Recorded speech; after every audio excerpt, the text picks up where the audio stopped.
चले जाएंगे। तो शिव चर्चा में अनेकों तरीके के लोग आपको मिलेंगे, लेकिन शिव चर्चा का जो उद्देश्य है उसको तो हमको आपको समझना पड़ेगा कि ये उद्देश्य इसलिए है।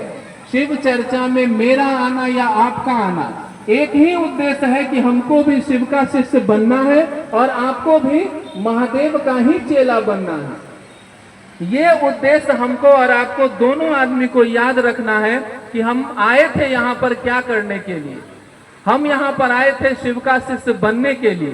तो तब तक अपने याद में अपने संकल्प को ये याद रखना पड़ेगा कि हमारा आपका संकल्प था कि हम और आप महादेव को अपना गुरु बनाएं।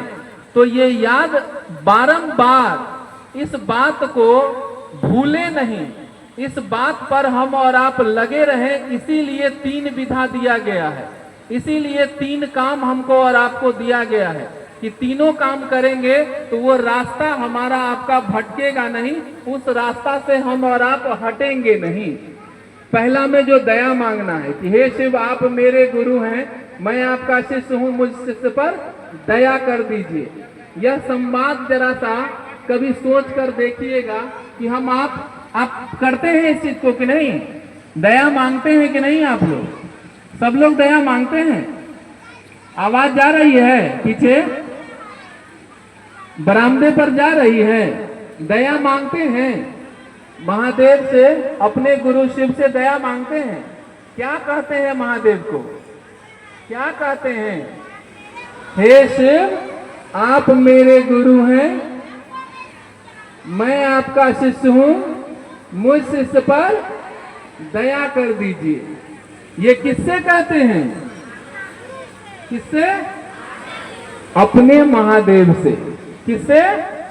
अपने महादेव से।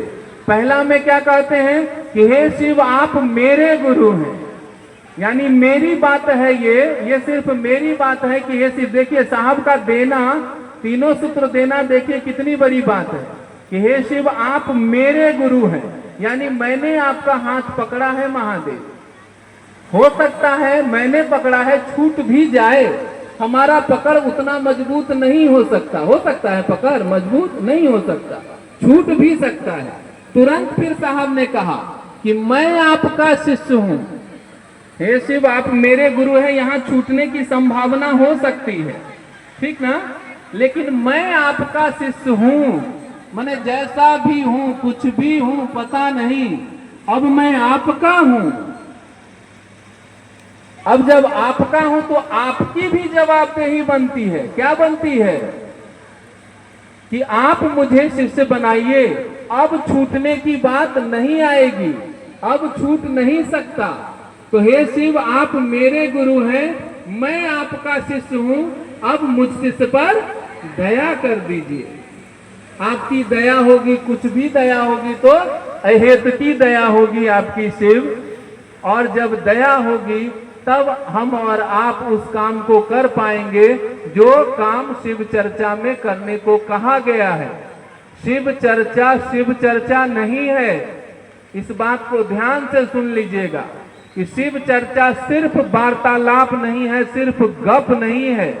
जिन्होंने शिव चर्चा को शुरू किया था वो बहुत दर्द से इस चीज को शुरू किए थे। शिव चर्चा एक दर्द है जिन्होंने शुरू किया है। शिव चर्चा के माध्यम से हम और आप महादेव को पाने का विधा है, यानी शिव तक जाने का विधा है कि आप शिव चर्चा कर रहे हैं और गप के माध्यम से हमको आपको लगता होगा